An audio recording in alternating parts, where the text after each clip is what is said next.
Hello everyone. आज हम पढ़ने जा रहे हैं प्रत्यावर्ती धारा का पार्ट 4। और आज हम जानेंगे संधारित्र पर प्रयुक्त एसी वोल्टता और इसके ग्राफ्स इसको समझेंगे और उदाहरण 7.3।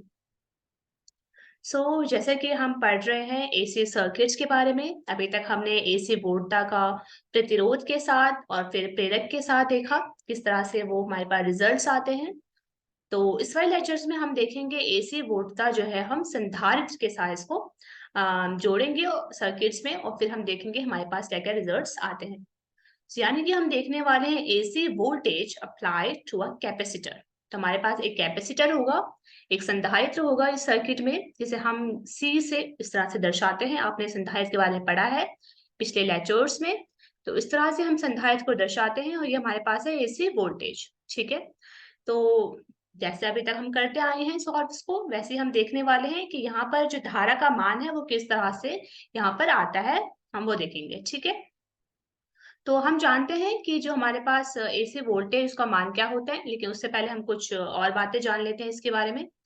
अगर हम डीसी परिपथ के बारे में देखें, जो अभी तक हमने पढ़ा है, डीसी जो सर्किट होता है उसमें क्या होता है, जैसे जैसे हम संधारित्र को आवेशित करते हैं तो ये क्या करता है, ये परिपथ में धारा को सीमित करता है। ऑफ कोर्स ये क्या करता है, एक प्रतिरोध की तरह भांति जो है ये काम करता है परिपथ में। और जब वो संधारित्र पूरी तरह से आवेशित हो जाएगा तो परिपथ में क्या करेगा, धारा एकदम गिरकर शून्य हो जाती है। यानी कि उसने पूरी तरह से धारा को अपोज कर दिया है। हम किसकी बात कर रहे हैं, ये डीसी सर्किट की हम बात कर रहे हैं, लेकिन हम क्या पढ़ रहे हैं यहाँ पे, हम पढ़ रहे हैं एसी सर्किट के बारे में। ठीक है। तो एसी सर्किट में क्या होगा, जब संधारित्र को हम एसी स्रोत से जोड़ते हैं, जैसे कि अभी हमने जोड़ा है ये, तो ये धारा को नियंत्रित तो करेगा, लेकिन आवेश के प्रभाव को ये पूरी तरह नहीं रोकता है। ठीक है। तो अब हम बात करते हैं इसके डेरिवेशन की। हम जानते हैं कि संधारित्र के सिरों के बीच जो वोल्टता होती है उसका फॉर्मूला होता है V बराबर Q बटे C। ठीक है। ये हमने अपने प्रीवियस चैप्टर्स में देखा है जब हमने संधारित्र की बात करी थी। तो संधारित्र क्या होता है, इसका वोल्टेज V बराबर होता है Q बटे C। अब अगेन हम यहाँ पे किरचॉफ का लूप का नियम लगाए तो हम जानते हैं कि स्रोत और संधारित्र के स्रोत के बीच जो वोल्टता होगी वो समान होती है। तो हम लिख सकते हैं कि Vm साइन ओमेगा टी, जो कि एसी वोल्टेज है, बराबर होता है Q बटे C के। ये क्या है, संधारित्र वोल्टेज। आगे हम इसको सॉल्व करते हैं क्योंकि हमें यहाँ पे धारा की वैल्यू चाहिए। तो हम यहाँ पर I बराबर, हमें पता है क्या होता है, डी क्यू बटे डी टी, है ना। हम इसको इस तरह से लिख सकते हैं, धारा का मान I बराबर डी क्यू बटे डी टी। तो I बराबर, तो इस वाले सूत्र को हम क्या कर रहे हैं, यूज कर रहे हैं। तो I बराबर डी बटे डी टी, क्यू की वैल्यू जो है आप यहाँ से लिखिए। तो क्यू की वैल्यू क्या आ जाएगी यहाँ से हमारे पास, क्यू की वैल्यू आ जाएगी Vm sine omega t C. ठीक है। ओके, इसको हम क्या करेंगे, इसको हम डिफ्रेंशिएट करेंगे, इसका हम अवकलन करेंगे। तो हमारे पास आ जाएगा, देखो साइन ओमेगा टी क्या होता है, cos omega t. Omega t का हो जाएगा ओमेगा, और हमारे पास सी और B M as a constant यहाँ पर ऐसे आ जाएगा। ठीक है। आगे हम देखें तो हम कॉस ओमेगा टी को लिख सकते हैं sign omega T plus pi by two. हम त्रिकोणमिति में पढ़ते हैं इसको कि कॉस ओमेगा टी बराबर होता है sign omega T plus pi by two. तो हमारे पास जो आई है यानी जो धारा है उसका वैल्यू आ जाएगा आई बराबर I am sign omega T plus pi by two. ठीक है। तो आप देख रहे हैं कि यहाँ पर प्रेरक के कॉन्सेप्ट में हमारे पास धारा की वैल्यू क्या आ रही है, आई बराबर I am sign omega T plus pi by two. इसी के साथ आप रिकॉल करते जाइए कि हमने प्रतिरोध में जब पढ़ा था, प्रतिरोधक में, तो वहां पर हमारे पास धारा जो थी वो आई थी आई बराबर I am sign omega T. जबकि हमारे पास प्रेरक वाले कॉन्सेप्ट में आया था कि धारा बराबर होता है I am sign omega T minus pi by two. ठीक है। वो वोल्टेज से पाई बाई टू पीछे थी। जबकि संधारित्र में हमारे पास क्या आया है कि जो आई है वो बराबर है I am sign omega T plus pi by two. तब यहां से आप समझ सकते हैं कि जो वोल्टेज है, धारा वोल्टेज से पाई बाई टू, यस, आगे रहेगी यहाँ पर। ठीक है।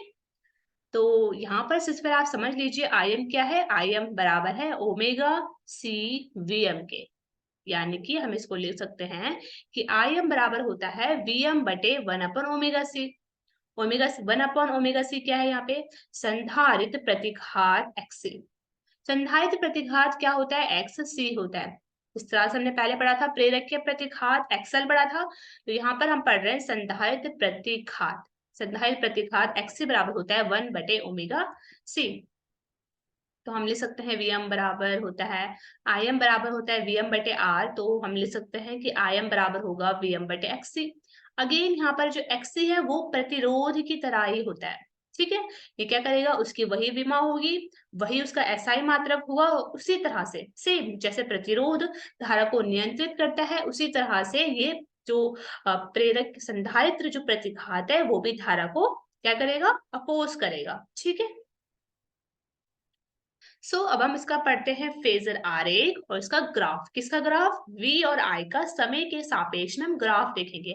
हम देखेंगे कि V और I किस तरह से संबंधित है, किस तरह से एक दूसरे के साथ रिलेशन रखती है, ठीक है। तो आप देखिए यहाँ पर जो V है वो V, जो हमारे पास ब्लू लाइन है वो दिखा रही है V को, जबकि जो डॉटेड लाइन है वो दिखा रही है धारा के मान को।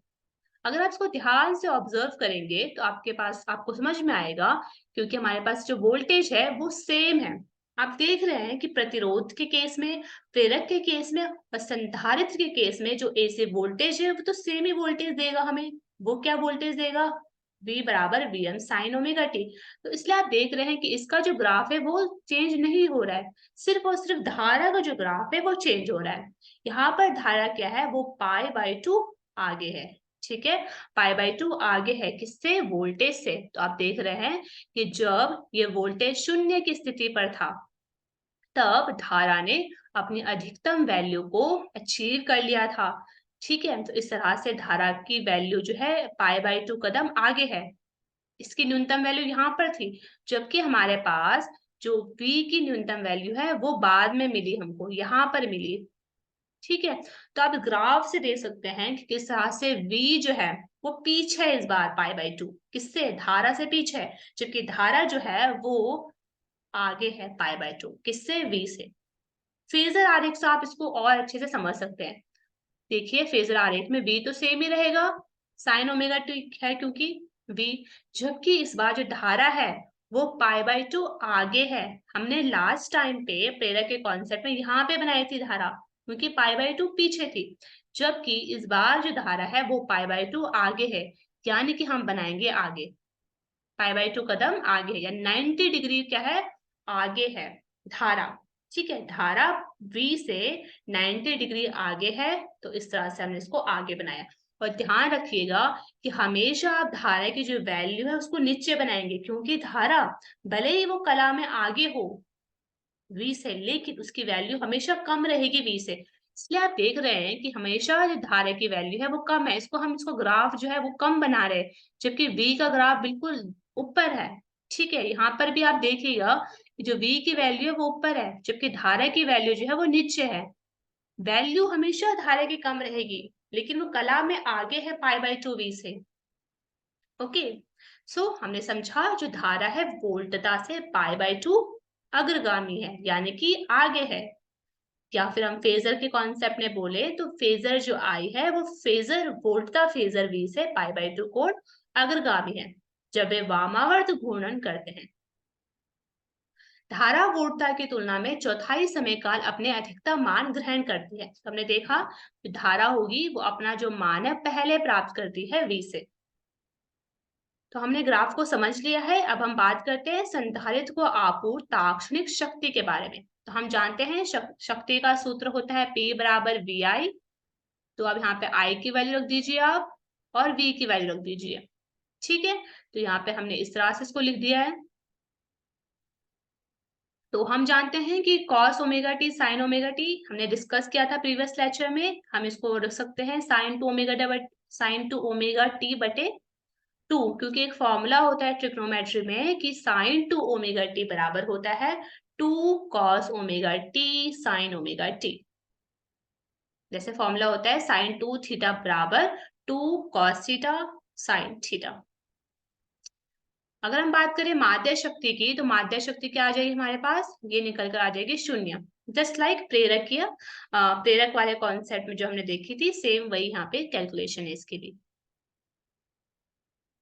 अब हम देखने वाले हैं उदाहरण 7.3 को, तो उसे ध्यान से समझिएगा आप, क्योंकि ये थोड़ा कॉन्सेप्ट बेस्ड क्वेश्चन है, ठीक है। तो क्वेश्चन में कहा गया है कि एक लैंप है, एक लैंप किसी संधारित्र के साथ श्रेणी क्रम में जुड़ा है, सीरीज में जुड़ा है एक लैंप। डीसी एवं एसी संयोजनों के लिए अपने प्रेक्षणों की प्रागुति कीजिए, ठीक है। तो आपको ये बताना है कि एक लैंप है जो संधारित्र के साथ एक सीरीज में जुड़ा हुआ है। तो एक बार आप कंसिडर कीजिए कि वो डीसी संयोजन के साथ जुड़ा है, डीसी कॉम्बिनेशन है दोनों के बीच में। और एक बार आप अज्यूम कीजिए कि वो एसी के सर्किट के साथ जुड़ा हुआ है। प्रत्येक कंडीशन में हमें बताना है कि संधारित्र की जो धारिता है उसे कम करने पर क्या प्रभाव पड़ेगा। तो एक बार आपको डीसी कॉन्सेप्ट में सोचना है कि जब हम संधारित्र की धारिता को कम करेंगे तो क्या प्रभाव पड़ेगा, और एसी में क्या प्रभाव पड़ेगा वो हमें देखना है, ठीक है। चलिए इसको देखते हैं। तो आप उसको ध्यान समझिएगा, ठीक है। तो हमने देखा था, हमें समझा था कि जब हम संधारित्र को किसी डीसी स्रोत से जोड़ते हैं तो संधारित्र आवेशित होगा, और जब वो पूर्ण आवेशित हो जाएगा तो क्या करेगा, धारा को पूरी तरह से कंट्रोल कर लेगा, यानी कि धारा का मान उस स्थिति में शून्य हो जाएगा। अब धारा का मान जब शून्य हो रहा है तो हमारा जो लैंप है वो क्या जलेगा? नहीं जलेगा, क्योंकि कोई धारा ही उस सर्किट से प्रभावित नहीं हो रही है, तो हमारा जो लैंप है वो प्रकाशित नहीं होगा। जब लैंप प्रकाशित नहीं हो रहा है, धारा बिल्कुल शून्य हो चुकी है, तो उस केस में हम सी के मान को कितना भी कम कर ले उससे कोई भी चेंजेस नहीं होगा, ठीक है। किसी कॉन्सेप्ट में बात कर रहे हैं, डीसी स्रोत में, ठीक है। इसी तरह से अगर हम एसी स्रोत की बात करें कि हमने एसी स्रोत लिया है, ठीक है, और संधारित्र ने लिया है, तो उस समय क्या होगा, संधारित्र प्रतिघात लगेगा, परिपथ में धारा प्रभावित होगी। इस समय भी कुछ ना कुछ संधारित्र जो होगा वो अपोज करेगा, लेकिन पूरी तरह से वो धारा को गिराता नहीं है। मतलब धारा प्रभावित होती रहेगी वहां से, पूरी तरह से धारा शून्य नहीं होती है इस केस में। परिणामतः क्या होगा, जब धारा शून्य नहीं हो रही है, धारा प्रभावित हो रही है, इसका मतलब जो लैंप होगा वो हमें प्रकाश देता रहेगा, ठीक है। जो लैंप प्रकाश दे रहा है, धारा प्रभावित हो रही है, इसका मतलब ये हुआ अगर हम सी को कम करते हैं इस केस में तो प्रतिघात बढ़ेगा। सी को हम कम कर रहे हैं तो प्रतिघात क्या होगा, बढ़ रहा होगा। इसका मतलब प्रतिघात बढ़ रहा है, यानी अपोज बढ़ रहा है उसका। इसका मतलब ये होगा जो लैंप जल रहा था वो पहले की तुलना में कम प्रकाश देगा, ठीक है। तो हमने इस तरह से देखा डीसी स्रोत से जब हम संधारित्र को जोड़ते हैं तो क्या फर्क पड़ता है सी को कम करने पर, और एसी स्रोत के साथ जब हम संधारित्र को जोड़ते हैं तो उस सी को कम करने पर क्या प्रभाव पड़ता है। ओके, सो अब हम देखते हैं रिव्यू, हमने क्या क्या जाना। हमने देखा संधारित्र को एसी स्रोत से जोड़ते हैं तो धारा को नियंत्रित करते हैं, आवेश का प्रभाव पूरी तरह से रोकता नहीं है। हमने वोल्टेज देखा इस कॉन्सेप्ट में, धारा का वैल्यू देखा और एक्सी को पढ़ा, ठीक है। तो ये सारी चीजें हमने इसमें देखी, शक्ति के बारे में देखी, माध्य शक्ति हमने देखी। पूर्व अपेक्षा ये थी कि आपको संधारित्र पता होना चाहिए, क्या होता है संधारित्र, किरचॉफ का लूप का नियम पता होना चाहिए, और ओम का नियम और त्रिकोणमिति के सूत्र कुछ।